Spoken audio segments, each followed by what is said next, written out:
Welcome back to the shop. Hey, today I'm going to throw out a video on chainsaws. If you've watched my prior videos, you know I throw out chainsaw haul videos from time to time, and this is going to be my first chainsaw haul video of 2025. Some of these I picked up in 24, but most of them in 25. Some really cool saws. At this point, I'm freely admitting I have a chainsaw problem. I can't ignore it anymore and pretend like I don't, because I do. And if you've got a similar type sickness, or if you just want to be entertained by mine, stick around. So let's get into it. Some cool saws, like I said. First saw up on the bench, McCulloch 141. This is one of McCulloch's older saws. They had a limited production run on this. It ran from 1960 to 61. It's one of their bigger saws. 80 cc's, heavy saw. It's got the original McCulloch bar. I wouldn't doubt if that's the original chain. I picked this saw up from a guy. He had a couple saws that he got in trade, and he just wasn't a McCulloch guy and just wanted to get rid of them. So I was glad to take them off his hands. Saw itself, it's in pretty good shape overall. You can see the muffler's rusted out, but some of the fins are bent down there, but the rest of it is just in good condition overall. I have not done anything to this. This is how I picked up the saw. And a lot of my saws are, condition-wise, they come just like this with a lot of grease and grime. It looks like this guy cleaned this one off a little bit. These are a little bit different than a 250 in that, well, first of all, you gotta take a screwdriver to get off the top cover in the carb box, but I'll show you once we get inside here. The choke's just a little bit different. Here's your choke. You push your choke in, and then off to the right. That's how you choke the saw. And then you take off the choke. So again, choke in. So kind of unique. For those of you that don't know anything about McCulloch, they tried a whole bunch of different things throughout the production line of all their saws. They actually had their own carbs at one point that they were trying, but they were not afraid to push the boundaries at all. And that's one of the reasons I like McCulloch's. Each of their saws are different. They're not the easiest saws to keep running, but if you know what you're doing with them and you know their tendencies, they're not bad at all. So anyway, that is the McCulloch 141, first saw up on the bench, and just a great saw overall. Happy to have it in the collection. Next saw up on the bench, Stihl 011 AVT. I picked this up from an older gentleman who just had no interest in running a chainsaw any longer, and he tried to get this running to do a little pruning and was unsuccessful, and just decided, hey, you know what, time to get rid of it. So I was happy to take it off his hands. The saw itself is just in great shape. Hasn't a whole lot of hours on it. Original bar and chain, I'm sure. But these saws came in a top handle version, which is what this is, and they also had a rear handle version, which I don't have, obviously. But some people like these saws, some people don't. A lot of people complain that they leak a lot of oil. But they were manufactured from 1980 to 1982. And they are a 41 cc saw, something an arborist would probably use, or just a homeowner, just for general maintenance around the yard.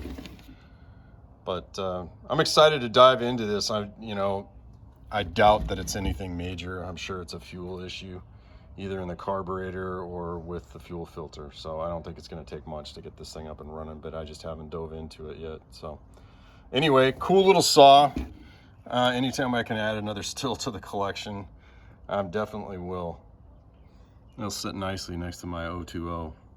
Anyway, that's the Stihl 011 AVT. Cool little saw. Happy to have it. Next saw up on the bench, Homelite Super 2. This is another one that's just in great shape. It's just seen typical homeowner use. Original bar and chain. This looks like it's seen a little bit more use than most. But the guy I got it from, he said he just used it for general limbing. It does run, but it won't stay running. So obviously we've got a carb issue. But these are cool little saws. They do pack a punch for their size. These were manufactured from 1976 through 82. They are a 31cc saw. And Homelite made so many different variants of this saw.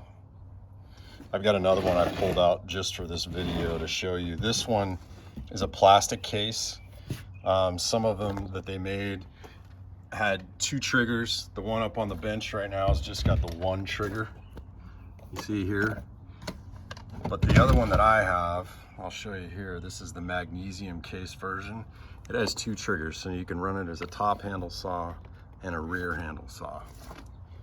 So real similar, just a little bit different in terms of how Homelite set things up. But these are cool little saws. This one's got obviously a much smaller bar. I think that's a 12-inch bar on that one, and I think that's a 14 or 16 on that one. But anyway, I'm always happy to put another Super 2 or XL2 into the fold. This one, like I said, is just in great shape. I think it's just a carb issue that I need to take care of, but picked this one up for, I think, $15 is what I paid for it. So anyway, that is the Homelite Super 2, 1 trigger, plastic case. Happy to have it. Next saw up on the bench. Look at that wide rear. This is one of my favorite saws. There's a bunch of different names for them, but this one is a Mac 1010, a 1010. There's a lot of different names, like I said. This is a later model, and you can tell by the wide rear end, specifically over here on the bar side cover. And another telltale sign, chain brake. Early models don't have chain brake. This, like I said, is one of my absolute favorite saws to run, to hold, to look at, to work on. They're a little bit of a challenge to get them running right. Every Mac is, but that's kind of the carrot that you're always chasing with these, and it's rewarding when you get it running perfect, because these things are just, they sound phenomenal. Just absolutely phenomenal. It's got an aggressive dog on it. Original bar and chain, a small bar, small chain is probably a 16-inch bar on there. But these saws were mass produced. They were made from 77 to 82. And they are a 54cc saw. The S, I think, crept up to 58 cc's. But overall, this saw is just in great shape. These mesh grills that are in here are plastic. And this one, obviously, has got some issues. You can see that thing just pulls right out of there. But I'm gonna have to put some effort in to see if I can find a new one of those. But the rest of the saw is just in great shape. She doesn't run. I'm sure it's a carb issue. Has good compression. But this is my first late model 1010 in my collection. All my other 1010s, I think I have 3 or 4 other ones that are all early models. So I was happy to get this one. Again, that's the McCulloch Mac 1010. If you don't have one, you should really think about picking one up. Just a fun saw to run. Anyway, happy to add another one to the collection. Next saw up on the bench, Homelite Super XL. I have a few of these. I think I have 3X Super XLs, Supers, and I think I have at least 2 or 3 XL12s. This one was given to me, actually given to me by the guy that I got the Mac from. It's got a scored piston and cylinder. Compression's decent despite that, so I'm sure it runs. I haven't tried to pop it off yet. But these saws are just almost a dime a dozen, but man, they are robust. You can almost just bank on the fact that even if they've sat, you put a little effort into them, they're just going to run like a top. They are loud. This is a late model. You can tell by the muffler. Early models have a stack muffler, kind of like the one on the McCulloch I showed earlier that was all rusted out. So this is a late model. And the way you tell a Super is the oil fill is up here, whereas in an XL12, the oil fill is down low down here. Well, down low down here, actually. It's pointing to the wrong side, but the saw's in okay shape. It's got a lot of grime and whatnot on it. These saws, again, like I said, were mass produced. I forget the production run on these, but these are a 58cc saw. And the Super's got a little bit more grunt and spit than the XL12. It's got a nice little dog on it. But we'll see what we can do with this. I mean, it may end up just being a part saw, but I'm not really into part saws. I like to actually fix them and get them up and running. So I'll see how she runs. Maybe we'll end up putting a piston and rings in this one. I don't know. We'll see. But hey, another XL Super at that added to the collection. What can I complain about? Nice bar too. Roller nose. Chain's got some life in it too. So again, Homelite Super XL. Happy to have it. Next saw up on the bench. Can you believe it? It's another McCulloch. This is a Mac130. These go by many different names. Mini Mac, I don't know. I forget all of them. There's so many different names for these. And they pretty much remained the same throughout their production run. There were some minor differences as we went along. A lot of these that I have an auto sharpener back here. This one does not, and I'm ecstatic about that because I'm not a huge fan of those auto sharpeners. One of the things that I really like about these are the manual oilers. So you're running the saw, you just hit that with your thumb and you can use the manual oiler. I'm a huge proponent of those. I wish every saw had those. It's easy to get to and they work really well. But these are a dime a dozen. I picked this one up from the same guy that I got the 1010 and the XL12 from. He gave this to me, I think, for $20, $25, something like that. But these saws, for what they are, our power to weight ratio is just off the charts. Tons of power. They are loud saws. All McCullochs are. But this is probably one of my favorite pruning saws.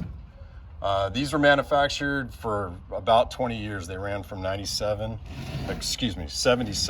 to 97. And they varied in displacement, but most of them are hovering right between 32 to 34 cc's. I think this one's 34 cc's, but the saw itself's in great shape. It runs, but it's having an issue staying running. So again, it's probably carb related, carb kit. I have not gone through it, but she's in pretty good shape overall. Anything yellow, happy to have it in the collection. Again, that is the McCulloch Mac130. Happy to have it. Next saw up on the bench, McCulloch 250. I'm sure you guys are sensing a theme here with a lot of these saws. Yellow is the theme today. I got this saw from the same guy that I got the 141 from. I think this is my third 250. This one's in pretty good shape. This is the original McCulloch bar and chain. Not much left on the chain, but the saw itself's in good shape overall. This one had a longer run than the 141. The production run on this was 63 through 67. And these are also an 80cc saw. They got the same stack muffler. This one's a little bit better shape than the 141. Loud saw. And these massive dogs that McCulloch put on these. Carb box is a little bit easier to get into on these. You don't need a screwdriver. Hallelujah. And both of these have just bulletproof till it's in HL carbs. If you don't know anything about those, they're just rock solid. Push a lot of fuel. Choke on this one's a little bit different than the other one. Same way you actuate it, if I can do it with one hand. There we go. But on the 141, we were pushing something to close the end, and this one actually closes the butterfly instead. So this is a newer saw, manual oiler. I don't know anything about this in terms of what I need to do to get her up and running, so I'm assuming the same guy that owned this saw owned the 141, so I'm sure that it just needs to good cleaning and got to go through the fuel system. But anything yellow, I'm happy to have it in the collection. Again, that's the McCulloch 250. Solid saw. Last saw up on the bench. We were trending yellow, but we are going to end with orange. The Stihl Farm Boss 038 AVS. Super excited to have this saw. I've been wanting one of these for a while, and I always am looking for deals. And a lot of these are in high demand, and deals are hard to be found, especially on one that's in as good a shape as this one. But I picked this up from a guy whose dad was a farmer, and unfortunately his dad passed away. He inherited this saw and just really had no interest in it at all. Couldn't get it to pop off, didn't know a whole lot about chainsaws, and when I saw it listed on Craigslist, I thought it was a misprint. He had it listed for under $100, and I gave him a call. Or actually, I sent him an email, excuse me, and it was not a misprint. These saws had a production run from 1980 through 85. They were 61 cc's, lightweight saw, just solid runners. I've never owned one, but I've ran one, and they're just, it's like I said, a saw I've always wanted to have in my collection. And that right there says it all. Made in West Germany. If you see that, stop, look at the saw. I don't care what kind of condition it's in, and really think twice about walking away from it. Some of the best saw stills ever made. Overall, it's in good shape. It's been used. That is for sure. Original bar, and then from the looks of things, original chain. So I've got to go through it. I'm sure it's a carb issue or a fuel line issue in these. Have no idea. And the guy, like I said, the guy I bought it from didn't know too much about chainsaws. But the Stihl 038 AVS. Just super excited to see what I can get done with this saw and see what it's going to take to get it up and running. I don't think it's going to be much. So anyway, that is the first chainsaw haul of 2025, and that's probably going to be it for a while. I've said that before, but I'm going to stick with it this time. In fact, I had a guy comment on one of my other videos. He's like, are you going to get any of these back in the wood, or are these just paperweights? I've got some of them up and running. It just takes time, and parts for these older vintage saws are not as easy to come by as they used to be. And then there's always the time factor. So I've got to get more in the wood, but I am definitely working on these saws. And until I get some more up and running, I'm going to try as best I can to pause my chainsaw addiction. But anyway, thanks for joining me today. Hope you enjoyed that walk around of all the different saws that I picked up. Look for some videos upcoming on some of these saws, and I'll catch you on the next video.